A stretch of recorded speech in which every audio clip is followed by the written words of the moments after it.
Awesome. Okay, I think we can go ahead and get started. Thank you all so much for joining us. My name is Molly. I'm the communications manager at the state office, the League of Women Voters of Wisconsin. And we heard a lot of requests about wanting to do a training, kind of a facilitated discussion around hybrid meetings. They are kind of the future of events. And I think, I'm sure just in this meeting, there's a really broad range of people who have maybe never been to a hybrid event or people who have experience running them. And so we just kind of wanted to highlight some tips and then something called the OWL, which I know some leagues have purchased or are thinking about purchasing. So we kind of wanted to give some insight into that tool. And then we'll have plenty of time for questions. And we'd love to hear about everyone's experiences attending hybrid meetings or, I know some leagues have annual meeting coming up. And so we'd really love to just have a space to share all of that with each other. So I would like to give a shout out to the League of Women Voters of Northwoods. So if you see one of the icons on your screen that looks like, yes, they're waving their hands right now, and it looks like it has a bunch of people in it, they are actually all together in person and having, this is a hybrid meeting themselves with the League of Women Voters, Northwoods Communication Technology Committee. They're all together. And full transparency and just the reality of figuring out new technology and hybrid meetings, they are having some issues with sound. So we're just going to kind of switch up the order of this event, give them a little time to figure that out. But it's still a really great experience to see what the OWL looks like and how it can capture everyone in a room and kind of bridge the virtual in-person divide. So with that being said, I'm going to share my screen.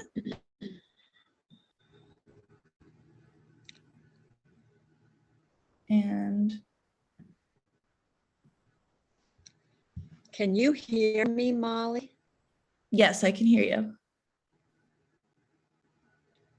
Awesome. Can everyone see my PowerPoint? Awesome. All right. So I have been kind of preparing for the state office's annual meeting, which is coming up in June, and that is going to be hybrid. And it's kind of new to all of us. So I wanted to share some tips I've been learning in my planning.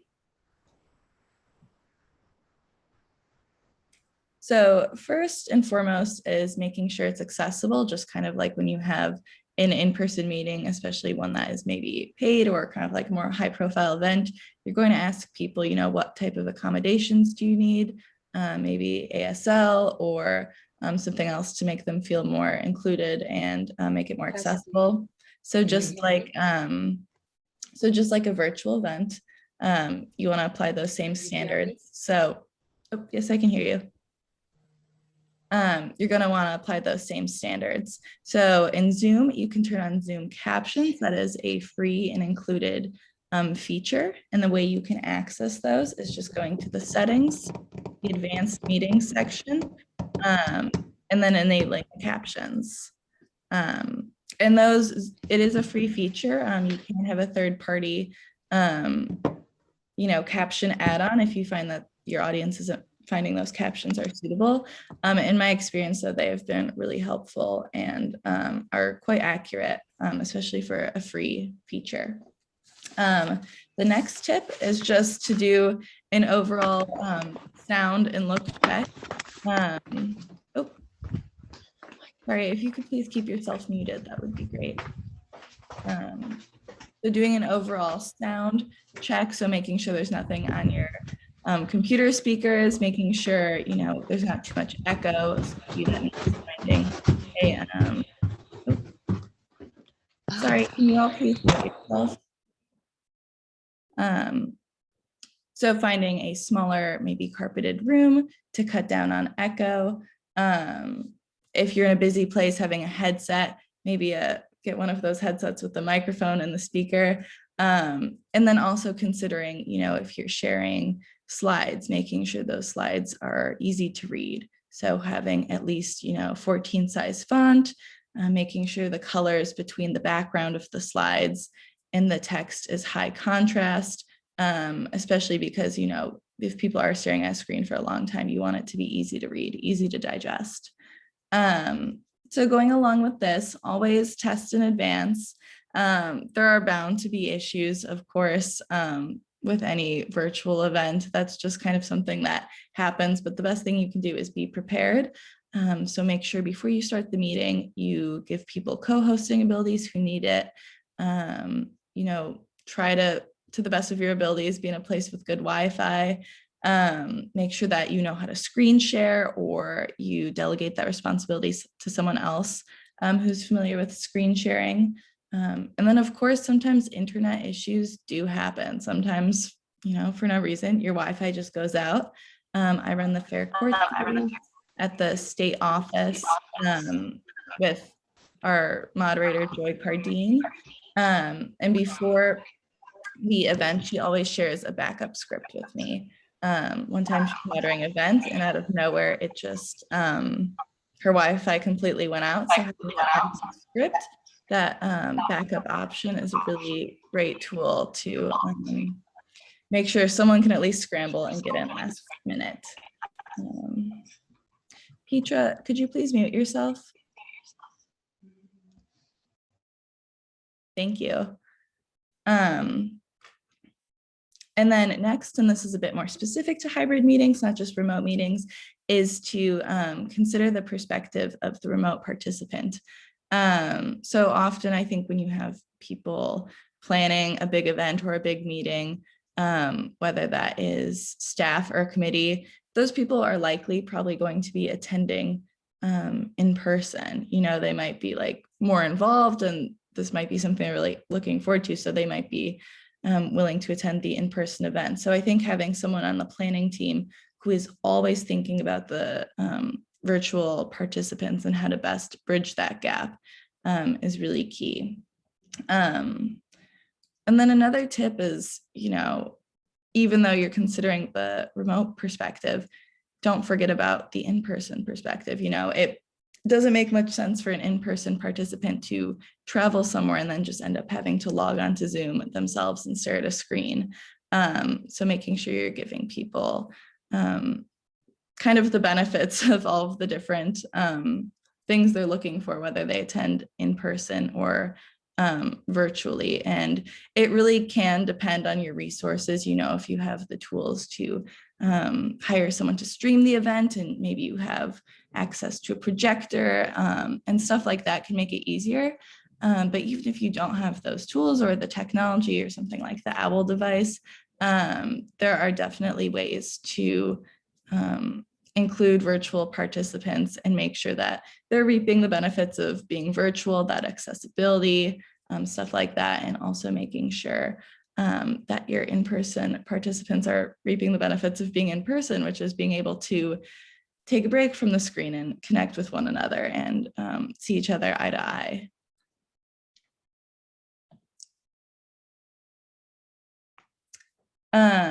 So going off of that, I think a really big key with doing hybrid meetings is having a designated facilitator. Again, especially if it's a big group, more than 10, or you don't have something like the Owl, which can kind of have that built-in like facilitation because you can kind of see everyone and feel like you're in the room. So, and again, if you have a big group, virtually and in person, it can be really hard to have an open discussion. So let's say maybe you're opening up the floor for discussion around something, or you're voting on something at this meeting. It might be easier to have that designated facilitator who is attending in person and can kind of, in a way, speak for the virtual audience. So having your virtual audience put their feedback in the chat, and then having that facilitator make sure that we're hearing from people who are attending remotely and that their voices are being heard as well. Giving that person a microphone, having them stand up on stage or at the front of the table, and making sure that everyone's feedback is being included, and not just the people who are physically in the room. So I think that is a really good tip, because I think it is hard to have facilitated conversation, even with that technology, both physically and on the screen. And then kind of my last tip in terms of, just it's just to make it fun. I definitely have a lot of like Zoom fatigue, especially if it's for more than an hour. I'm sure you can all relate that after staring for a screen for more than an hour, you probably start to zone out. And if this is a big event like annual meeting, or it's like a really important meeting or something like that, it's probably going to be more than an hour. And, you know, I think sometimes if you're joining virtually, maybe you have your camera off and you're muted, maybe that meeting becomes more of like in the background. It's almost like you're listening to the radio. And that's fine, but there are definitely participants who want to be more engaged, but they are just there virtually. So I think just thinking of ways to make it fun, for example, having an icebreaker question, encouraging people to connect with each other in the chat. So maybe having people share like what committees they're on, what events are they most looking forward to, letting people know it's always an option to message each other in the Zoom function if they know how to do that, and they can share each other's emails or contact information. You know, playing music both for in-person and virtual attendees at the very start, just kind of giving everyone a sense of community. And, you know, I think some people may prefer attending virtually, and some folks might just have to attend virtually because of distance, you know, cost, time restriction, COVID. I think there are a whole bunch of reasons. And so again, just like building that sense of community and just trying to, you know, maybe having polling questions throughout, putting people into breakout rooms to network or even just catch up with each other, putting in lots of questions in the chat function, or, you know, on Zoom, you can use the little emoji reacts. So making sure those are enabled for your audience and just encouraging them to, you know, use the thumbs up or the little party emoji when there's something they like. And as the facilitator, you know, I think part of your job can be making sure people know that those features are available, and that's kind of a good way to stay engaged and kind of taking the lead on that.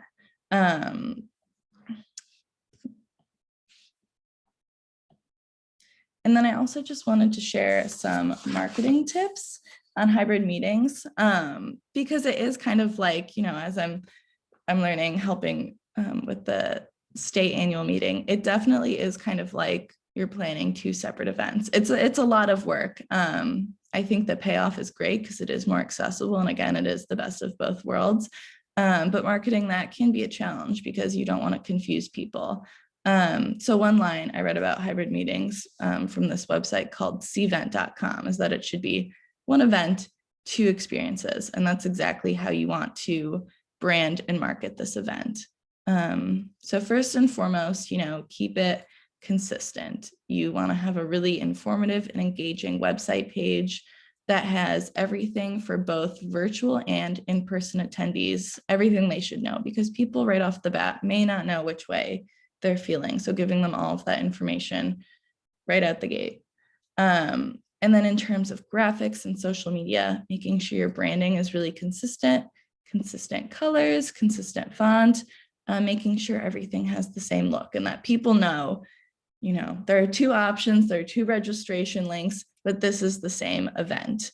And as always, when marketing for events, make sure there are no shortage of buttons that people can click on to register, no shortage of hyperlinks people can click on to register. You know, once people get to that page or that social media post, you really want them to become a participant in this event. And then next is that I think one of the big benefits of hybrid meetings is that you can have twice as many people attend, possibly, maybe not twice as many, but you definitely can have a lot more people. If you think about maybe some events that are now going to be hybrid, or you're considering making hybrid, that in the past were in person only, think of how many more people you can reach, you know, especially if these events are open to more than just membership. You know, likely the people attending in person are those who are maybe really active, or probably paying members already. But I think having a hybrid meeting is a really good way to consider how can we introduce people to our organization's mission and goals, who aren't super familiar, but maybe curious, maybe the things they care about kind of align with the things we do. And I think, you know, letting them know, hey, we have this virtual option. It's a hybrid meeting. We have a virtual option. It's cheaper. You know, you can kind of come and go as you wish. It's better for the more casually interested person.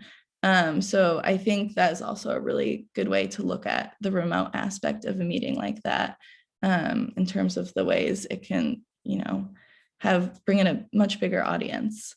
And then lastly is just to sell the pros of each method of attending.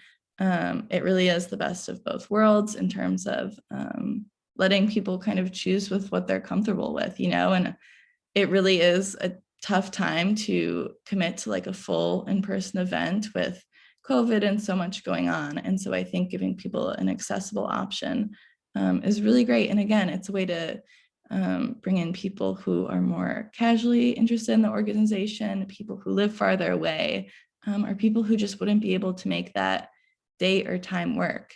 And again, I think a lot of the benefits of in-person meetings are things we know, you know, just being able to sit across from someone, catch up with someone you haven't seen in a while, take a break from the screen, stuff like that. So I would definitely just always boost the pros of each version of the meeting when you are marketing that. Thank you for listening.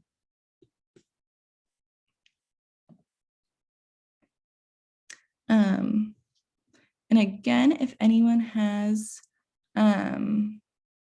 any questions, we'll have lots of time for questions at the end, so please feel free to put it in the chat function. And I just wanted to check in with everyone at the League of Women Voters Northwoods and see if they've resolved their tech issues.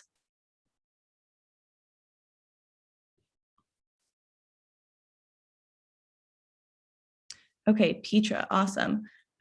So Petra is part of the Communications and Technology Committee at the Northwoods League. And Petra, would you mind introducing yourself really quick? Hi, I'm Petra Piechuk, and I'm part of League of Women Voters Northwoods Communications and Technology team. And what we have here is, let's see, 4 of the 5 of us. Actually, our 5th member is Dorothy Skye, who many of you already know. I'm just, unfortunately, you know, we tested this like 3 times. And of course, when the moment comes, here we go. And I'm confused because I have my device on. I'm not sure what I even should be looking at, but at least, if nothing else, all of you are able to see as a virtual participant in a hybrid meeting what it looks like.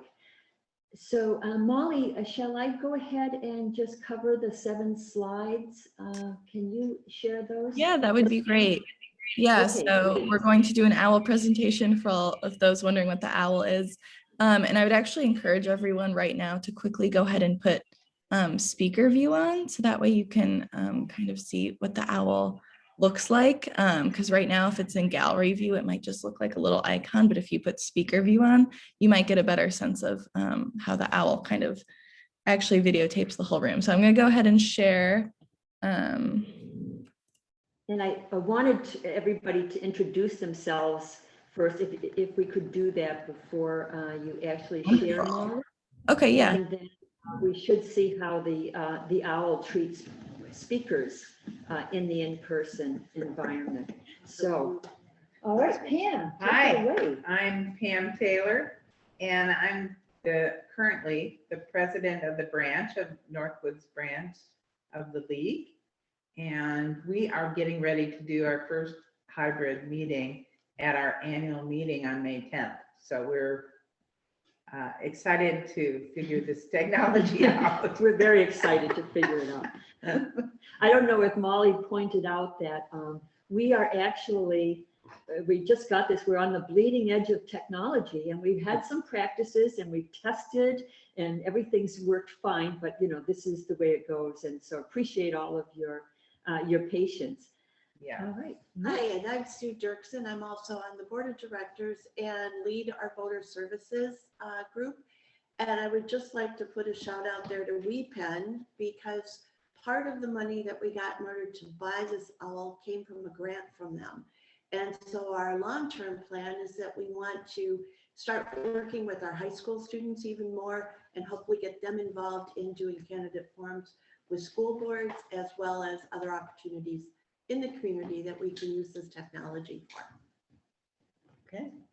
And I'm Yolan, or Yo Mistily. I am with Voter Services, and I do the Vote 411 for our local league.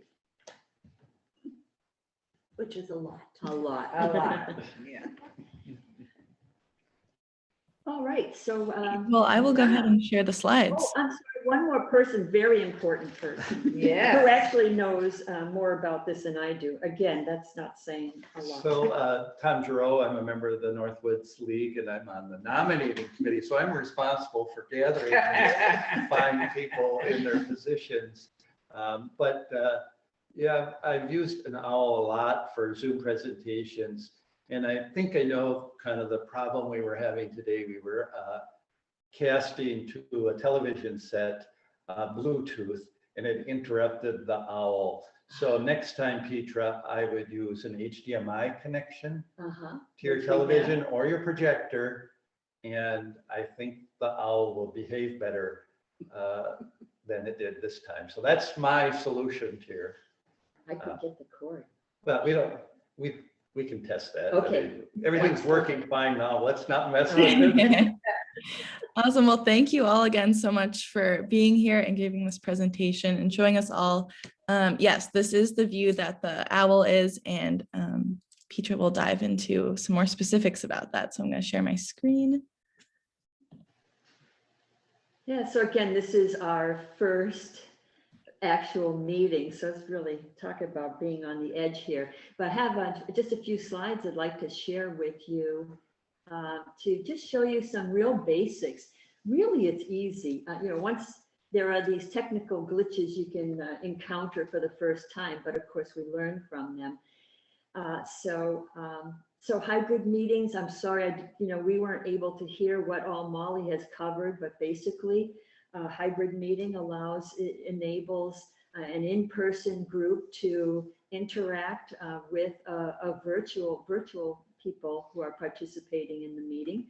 And the Meeting Owl Pro is the equipment that allows us to do this. Next slide, Molly. So in terms of one-time things, or at least upfront, if you were to purchase an owl, you see there is the owl, and it's just like 11 inches high. It's a very light piece of equipment, very transportable. It's basically a 360-degree camera, as well as a microphone and a speaker.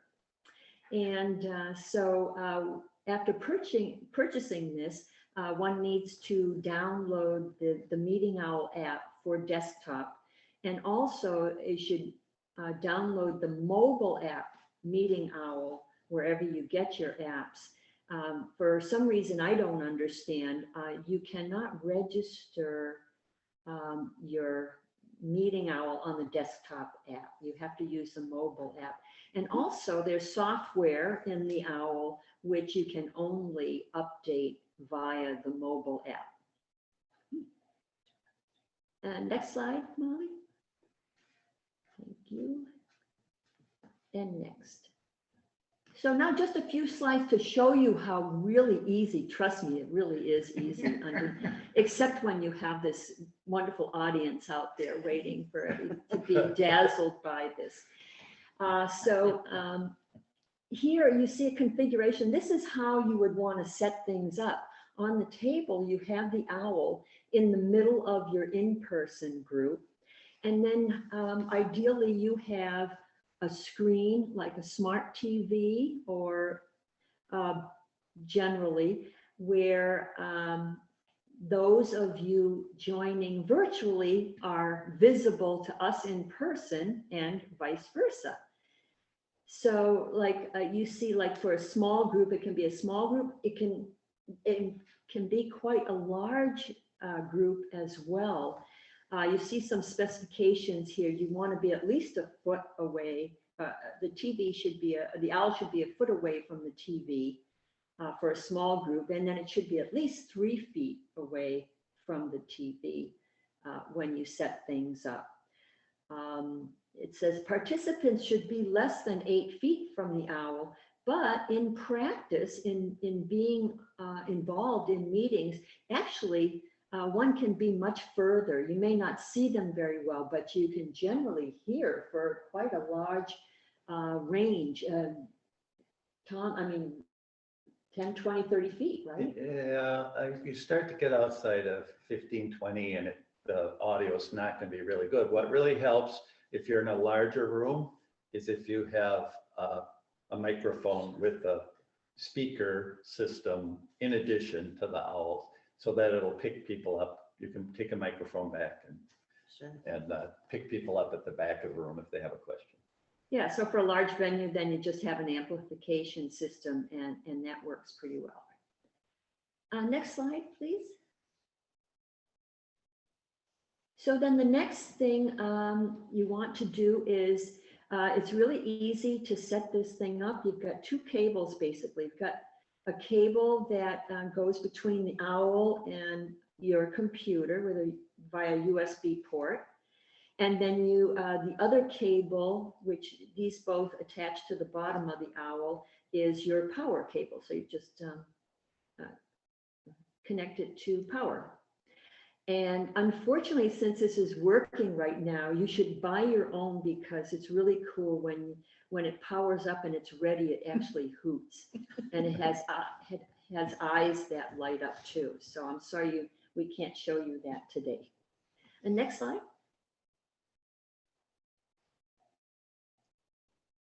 All right, and then this is the point where you would start your video conferencing app. Of course, we're using Zoom. And this is the part where we got tripped up today. In the lower left-hand corner, you have your audio and video settings, and you have the carrots where you can go into more settings. This is what it's supposed to look like. You want to set things up so that, your meeting owl is your microphone as well as your speaker. Next slide. As well as your video, right? And video, yes, of course, video on and off as you would normally want to set that. If you're an introvert, you'll have your video off, right? I kind of wish I had my video off, but I guess today's not the day. Really, I'm a nice person, usually know what I'm doing. But anyway, so next steps then is to connect or cast the computer to the monitor where you want to show all of the people who are participating virtually. And of course, the larger the group is, the more you need kind of a monitor that people are able to see. But that's what then allows the hybrid meeting to really to work well, where the in-person people can see the virtual people and vice versa. So then it's just a matter of starting the meeting just like that, right?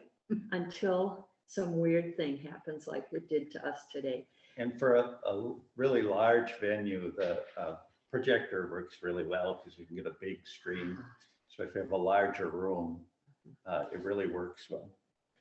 Great.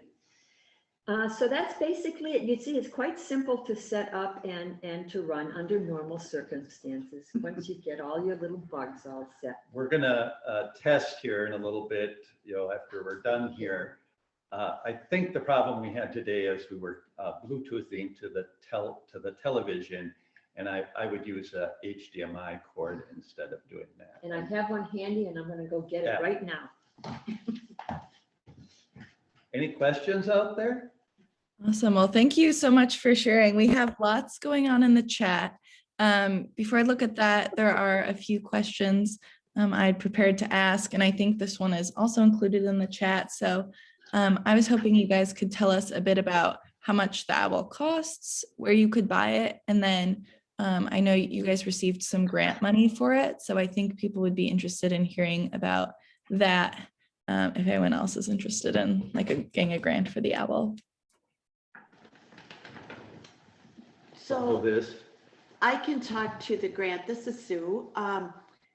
We've had put out, oh, I don't know, it was probably in February that they were doing mini grants. And so and it was focused around education, obviously, and a lot of the work that's going on right now with the school boards.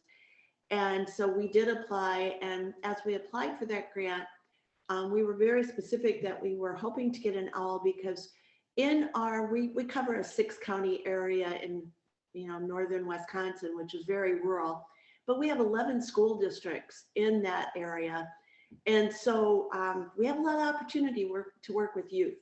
And we're hoping that this will really help to foster the kids' interest, the students, gotta quit calling them kids, the students' interest in getting more involved with not only with the school boards, we also have another group that's doing some work with their local city council.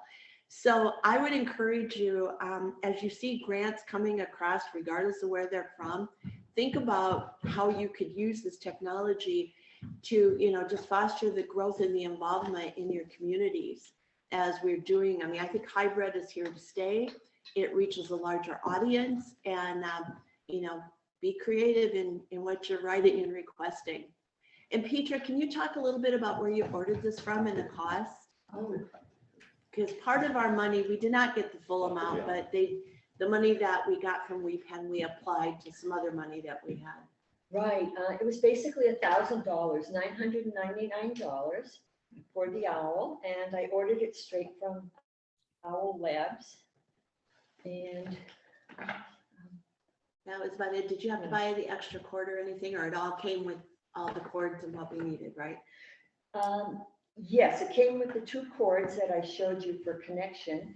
I did purchase an extra long HDMI cord, and we are right now in the process of connecting our TV via HDMI to see if that See if that solves our works. problem. Yes, it solves our problem. Then we can share that problem solving with you. Awesome.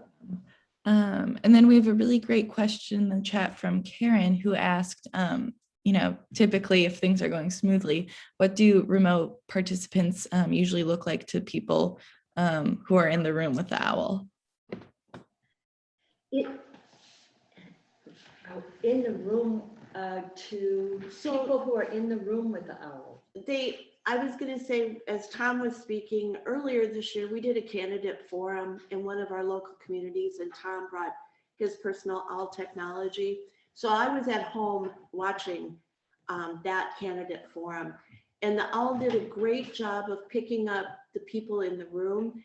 Actually, there was, when Tom was talking about the microphone, there were community participants sitting in chairs, and of course the candidates were at a table up front. The owl swung around and I could see the people sitting in the chairs. I could hear very well what they were asking. At that particular candidate forum, they were projecting things on a screen, not affiliated with the owl. The owl swung around as the people by the screen were talking. I could see what was on the screen being projected. So the visual was very good. I mean, and I think as Tom mentioned, depending on how far back individuals are from the screen, yeah, they get a little blurrier, but pretty good visibility and really good audio from my experience. Yeah, and as a virtual participant, the sound is very clear to me. Let's see, and then someone asked if the owl app is free. Could you repeat that? What you connect, the owl app. The owl app, do you want to talk about that? I'm sorry, I didn't hear the question. Someone asked if the owl app is free. Is the owl yes, app free? yes. Yeah. Okay, gotcha. Oh, And I think people are also wondering why it's called an owl. We want to show them what it really looks like. Can they? Well, I had shown There's up. a slide, yeah, but I think it's Can you a gimmick, to be honest with you. Yeah. Can I see it? Turn it around, yeah. Can Okay. We're all learning together.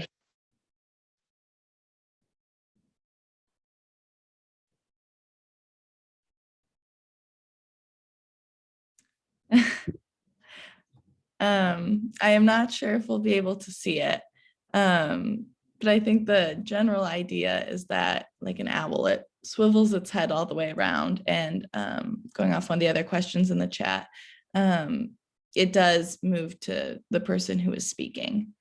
Turn it up. Yes, it automatically It looked like it focuses was on on. the speaker, as the Zoom So I think that platform does. they could go to the website though, right? Yes, Owl so it's Lab. Owl Labs. They have all kinds of YouTube videos demonstrating. It's a good place to explore. And then if, there's some more questions in the chat, and I don't want to put anyone on the spot, but if anyone would like to share their experience with the OWL or other hybrid meetings, please raise your hand. I know, Kate, you said Ashland Bayfield County has used the OWL for candidate forums. Would you mind sharing a little bit about that with us? Sure. We practiced with it at the Washburn Library, and we had people in different places, and it was able to pick up the sound very well. We did notice that there was a few second delay for it to move and actually start recording or picking up the person who was talking. We did use it for mayor and school board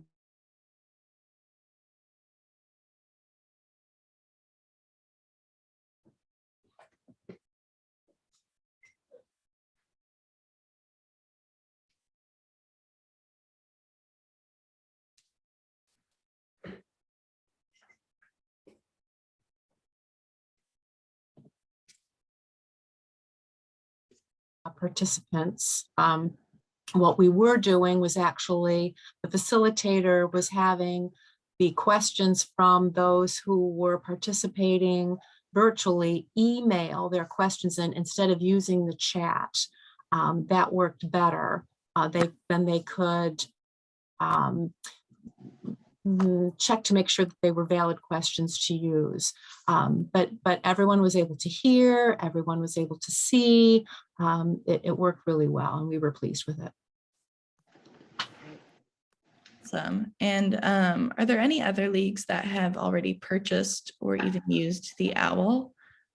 Feel free to raise your hand. Or This one. This one. maybe not.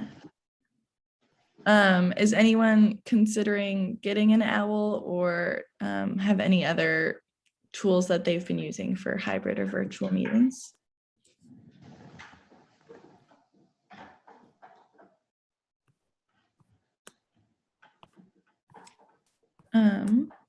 We have a question in the chat from Wendy, and she asked for the folks at home, which I'm wondering if maybe that's like the people in the room. Would you recommend doing a screen share of slides rather than using the OWL camera to see what's being projected to the in-person audience? So like if slides, I'm guessing if slides are being shown at a hybrid meeting, is it better to have a camera pointing to the projector of the slides that the in-person audience is seeing, or is it better to share them through Zoom?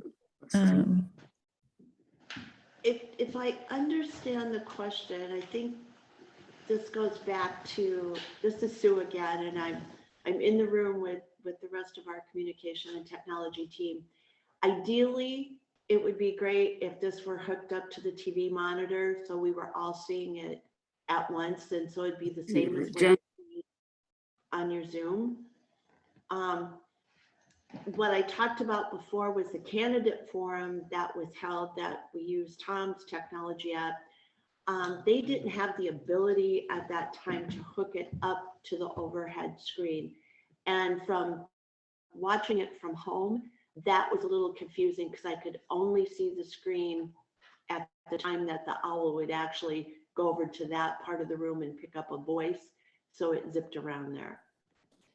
That was actually what brought my question up, was I was wondering how easy or difficult it was to see that. So it sounds like if you have a presentation or some slides, you'd want to incorporate that and put those in the Zoom and have somebody swapping back and forth between the video of the in-person and the actual part. Yay. Yeah. Sorry. Oh, my gosh. We just did it. We just hooked up here and we can see Wonderful. now on. That's so weird.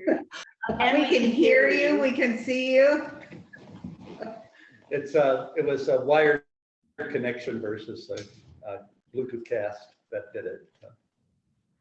So we just attach HDMI cable and that works. So you said that we had Bluetooth interfering because Yes. I was casting Yeah. before. Yes. So there you go. So the question still remains though, that for us in the room, we could project it on this monitor and we could also project the presentation, but that doesn't mean those at home would see the presentation. No, it is better to do the presentation using the Zoom screen share than to try to have the owl focus on the screen. Perfect. Okay, great. And I have a question. And if you have a projector or a large screen TV, those in the room will see the presentation also. Great. So 2 sets of slides, one projected for in-person participants and then also sharing those slides through Zoom seems to be the consensus. Awesome. I have a question, and then- if I may ask. Something I've been wondering about as somebody new using this. I've been under the impression that this computer that is attached to the owl is dedicated to running the owl. No, you can Can I attach screen it to share any, here? yeah, you could screen Right share. off this computer? Yes, if, Okay. as long as you're enabled by the host, you can do that. And I think she made you co-host or Co-host, something. Yes. So if you wanted to pull up a PowerPoint, you could do that. Okay. And that's the preferred way. You will still see if you're in speaker view, the person speaking, whoever that is. And so that's generally the way to do a hybrid is to share your screen and your slides. Okay. It'll share in the room and then with the participants. Awesome.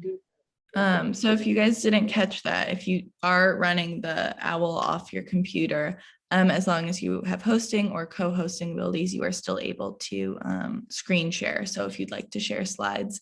And then I would like to jump to Sandy, who has her hand up. Yes. So we started doing a hybrid in one of our meeting rooms through the Community Foundation.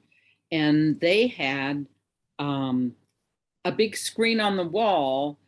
And so we could hook in with an HDMI cable and USB to the camera that's on that screen and a microphone in the room.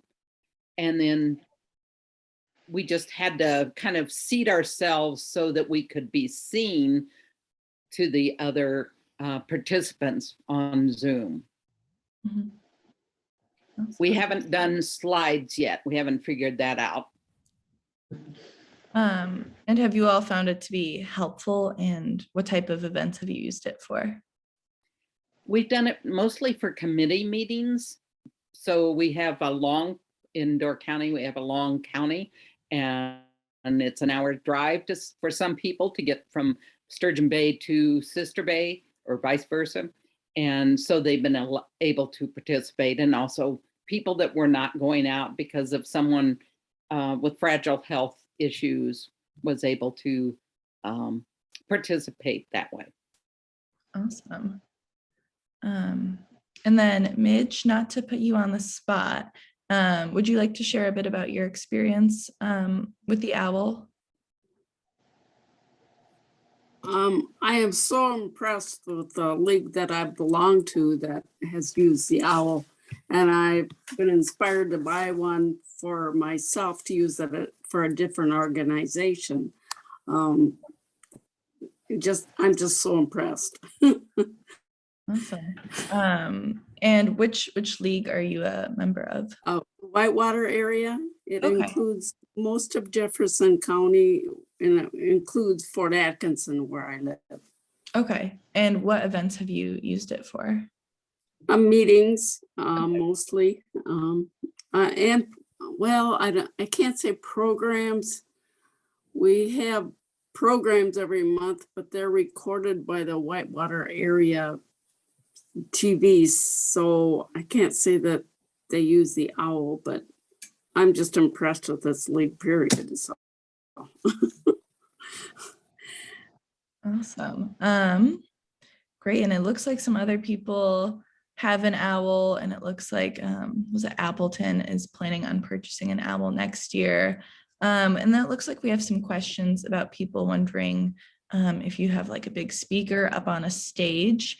Is the owl something that's useful for that? I can personally say at the state office, when we have like our keynote speakers, we are actually going to have those streamed on a camera, and then those will be streamed to Zoom because it's, you know, we don't have an owl, and also it's not so much like a conversation. If it's a keynote speaker, you know, there might be questions at the end. So I was wondering if Northwoods or anyone else, if you've had experience when there was like a speaker, and how you went about that.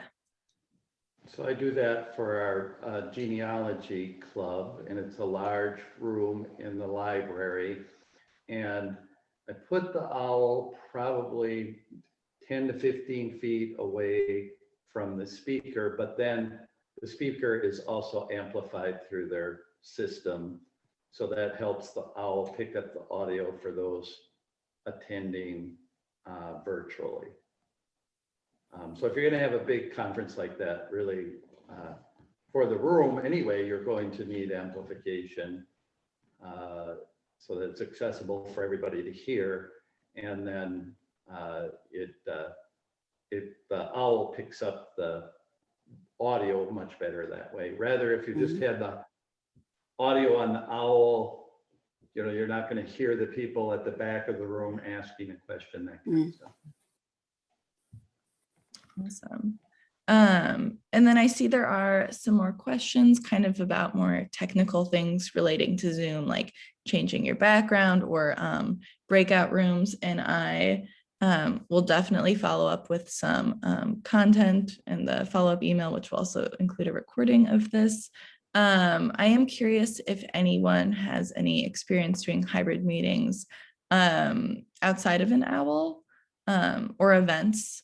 I know those two things are a little different, but does anyone have any other techniques not using an owl? Feel free to use the hand raise function. I do, but I don't know what they use. I have done them, but when you have multiple devices connecting to your computer, you know, an audio and a visual, a camera separately, to me, it complicates the connection process and getting everything functioning. Notwithstanding the problem we had today, because we were, you know, Bluetoothing to the television once we figured that out. An owl is pretty, it takes care of all those connection issues fairly easy. Play, it's fairly plug and play. You know, and it does come at a cost, but you know, some of the cameras that I see, $300, $400, $500 for the camera, then you can have a good microphone system, another. So to me, having the plug and play ability of an owl, notwithstanding the problem we had today, we learned something, right? Yeah, we Peter? won't do that again. It's a little bit more plug and play. You can get really gnarly when you're connecting two external devices, a camera and a microphone to a laptop or computer. And let's go to Dorothy. Something going wrong is directly proportional to the number of people.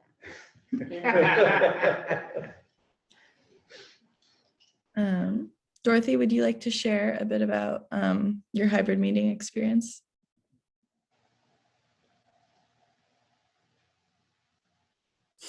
Okay. I did a presentation to a group of about a dozen people. And it worked out okay because there were only a dozen people. If there had been more, it would have been difficult. The setup in the room was, you know, typical square with long tables. And it probably would have been easier with an owl, but it worked out okay. And uh, I'm not exactly sure what all was being done, but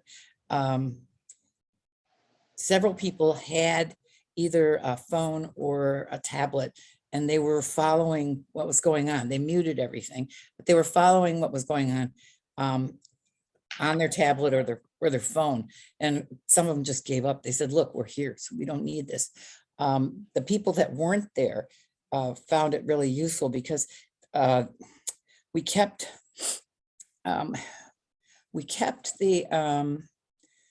focus, the visual on me and didn't move it, even when people asked questions. And I think it would have been really nice to be able to show the person who was asking the question.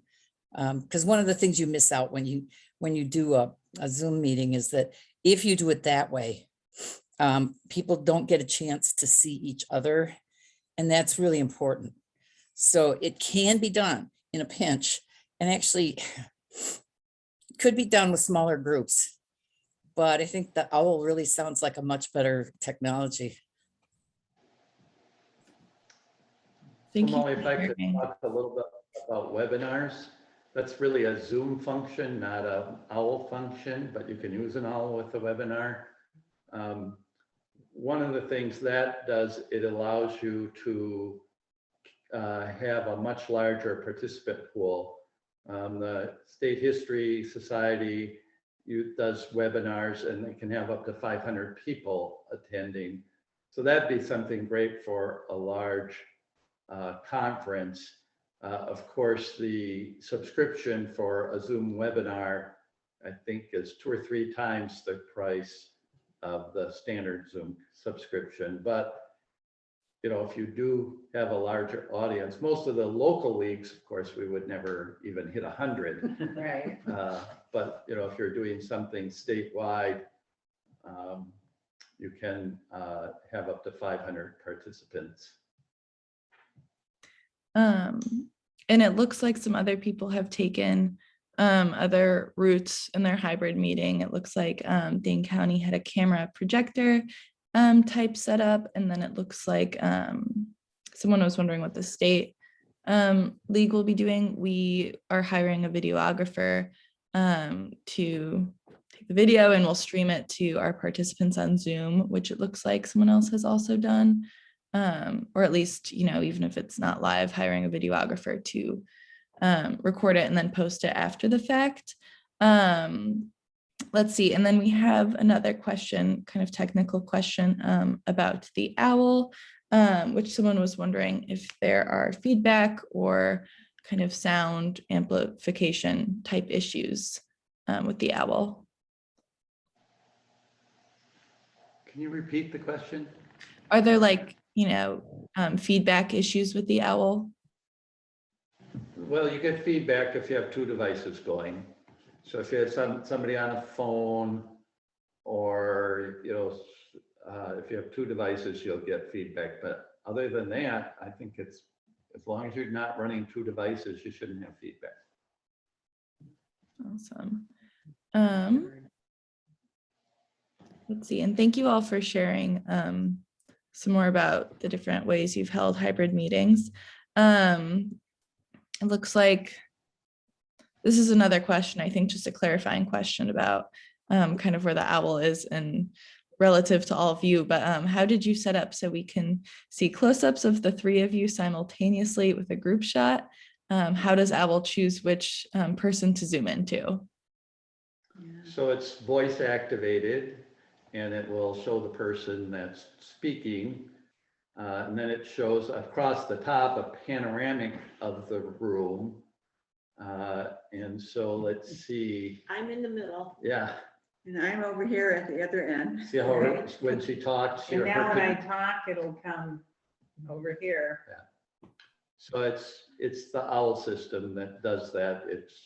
We're not doing anything. It's just turning its head that 360 degrees. And I guess that's why it is called an OWL, because an owl can turn the head completely around. It's kind of a nice feature. And then I'm kind of wondering what's the biggest OWL meeting everyone has been in? And at what point does it start to become too much where the owl just doesn't really function well, both in terms of in-person and virtual participants. So some of those webinars I ran for the State History Society, I think the most we had was maybe a couple hundred. Now on those, everybody comes in and all they see is the presentation. You can turn their cameras on, but once you have a group that large with cameras and microphones on, you hear the dogs barking, the doorbells going, that kind of stuff. So the Zoom webinar version kind of puts everybody dark unless the controller turns them on. And all they will see is the speaker and the presentation. And then typically when you have a group that large, you don't open up microphones at all. You have people type their questions into the chat, and then a facilitator that you talked about earlier would ask the presenter the questions, they'd answer the questions that way, rather than turning microphones on, which becomes problematic when you get right around 50 people, in my opinion. Isn't it true that Zoom webinar, people do not have control over their audio and video, correct? Unless the person sponsoring it turns them on. And you can do that individually. So a person could raise their hand, you could turn their microphone on, they could ask their question live. But that gets to be, when you got a large group, it gets, and you know how people are when they get a hold of the microphone, sometimes they talk and talk and talk. So my opinion, you're better off just handling the Q&A with the large group through the chat function. And the webinar has a Q&A function that manages it like the chat box. Yeah. And people can enter their questions, and it allows you to track what's been answered and what has not been answered, as I recall. And although you have to, people will enter their question, even though you've told them to enter it into the Q&A, they will enter it into the chat. Right. And so you have to monitor both channels. And you know, typically you don't want to ask questions more than 5 or 10 minutes. You'll start to lose people. And so at some point you have to cut the questions off. Yeah.